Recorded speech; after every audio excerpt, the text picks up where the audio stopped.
Warnings from Israel's history. For I do not want you to be ignorant of the fact, brothers and sisters, that our ancestors were all under the cloud, and that they all passed through the sea. They were all baptized into Moses in the cloud and in the sea. They all ate the same spiritual food and drank the same spiritual drink, for they drank from the spiritual rock that accompanied them, and that rock was Christ.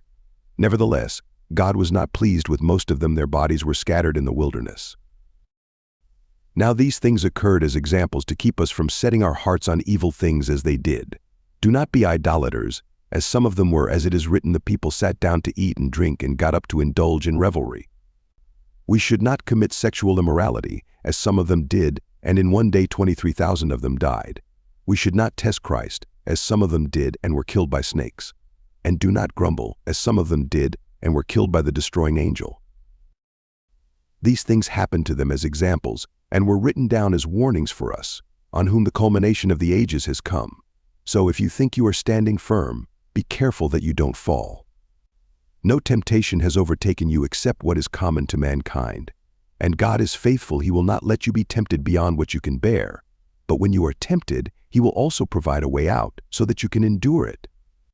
Idol feasts and the Lord's Supper. Therefore, my dear friends, flee from idolatry. I speak to sensible people. Judge for yourselves what I say. Is not the cup of thanksgiving for which we give thanks a participation in the blood of Christ? And is not the bread that we break a participation in the body of Christ? Because there is one loaf, we, who are many, are one body, for we all share the one loaf. Consider the people of Israel. Do not those who eat the sacrifices participate in the altar? Do I mean then that food sacrificed to an idol is anything, or that an idol is anything? No, but the sacrifices of pagans are offered to demons, not to God, and I do not want you to be participants with demons. You cannot drink the cup of the Lord and the cup of demons too. You cannot have a part in both the Lord's table and the table of demons. Are we trying to arouse the Lord's jealousy? Are we stronger than He? The believer's freedom. I have the right to do anything you say, but not everything is beneficial. I have the right to do anything, but not everything is constructive. No one should seek their own good, but the good of others.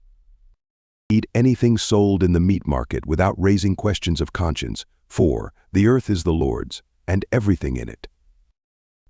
If an unbeliever invites you to a meal, and you want to go, eat whatever is put before you without raising questions of conscience. But if someone says to you, "This has been offered in sacrifice," then do not eat it, both for the sake of the one who told you and for the sake of conscience. I am referring to the other person's conscience, not yours. For why is my freedom being judged by another's conscience? If I take part in the meal with thankfulness, why am I denounced because of something I thank God for? So whether you eat or drink or whatever you do it all for the glory of God. Do not cause anyone to stumble, whether Jews, Greeks, or the church of God, even as I try to please everyone in every way. For I am not seeking my own good but the good of many, so that they may be saved.